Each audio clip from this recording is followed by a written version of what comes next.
I think there's growing recognition now that the consultative forum, so-called, is less about a public debate and more about an attempt by government to reshape public opinion, because the Irish people have been crystal clear every time they've been asked. They value our neutrality and they want governments to invest in our defence forces so that we can protect our neutrality. On the other hand, we have those parties that have actually overseen the systemic deterioration of our defence forces, who are now very clearly trying to engage in a process that would abolish the triple lock protection that protects our neutrality, but to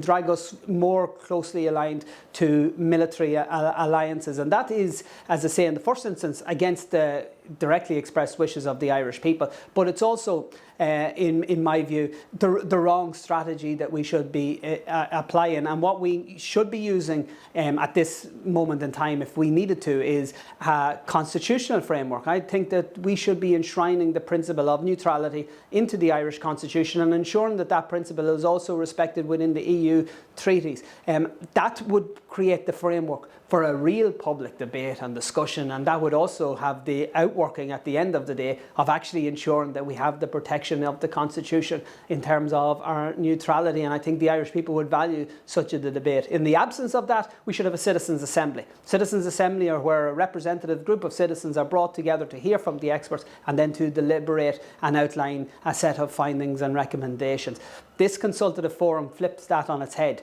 We have the experts who will be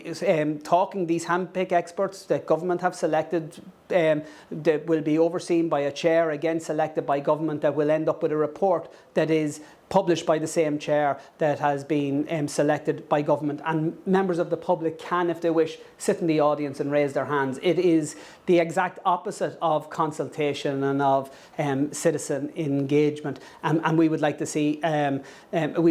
different approach. Having said that, Sinn Féin will engage with the consultative forum because we have a very positive story and a very positive vision, and that's a vision of Ireland playing a very constructive role in the world, playing our part in terms of peacekeeping, playing our part in terms of peace building, playing our part in terms of conflict resolution,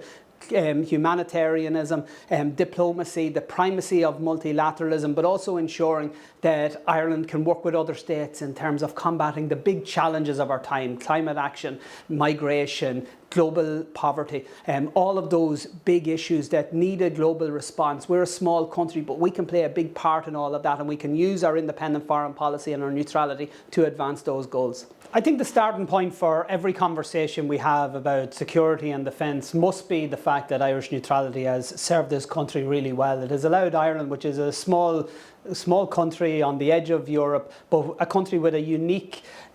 perspective in the fact that as a Western European country, we were colonised as opposed to being the coloniser. We have a very proud track record in terms of delivering humanitarian aid, of being an advocate for peace and non-proliferation, for disarmament, and we've also played a crucially positive role through our defence forces in UN peacekeeping missions. And therefore, I think if we start from that perspective, recognising that we have a very proud legacy that needs to be built on, I think then these conversations will take a different trajectory, because I think there will be an appreciation of the fact that the Irish people recognise that our neutrality and having an independent foreign policy allows us to play that positive, constructive role in the wider world, while at the same time keeping our own citizens safer. Ireland's role has to be focused on conflict resolution, on peace building, on being an advocate for conflict resolution, but also being a champion for human rights, for democracy, for the international rule of law,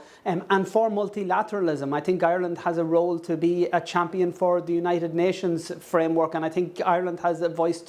has an opportunity to be a voice for the oppressed, people who are suffering from apartheid, from aggression, from occupation. And that's why Ireland, because of our history, but also because of our independent foreign policy and because of our neutrality, we're in a position to play that role. And I think as we move forward in these debates and in these conversations about where Ireland's future is in the world, we need to recognise the very strong legacy, the very strong record we have, and build upon that. We have a proud record in Ireland in terms of engaging in UN missions and also being a global voice for justice, for equality, against illegal occupations and war. That's a role that we need to build on, and my view is that what we should concentrate on for the here and now is building our defence forces, substantially increasing the level of investment, paying our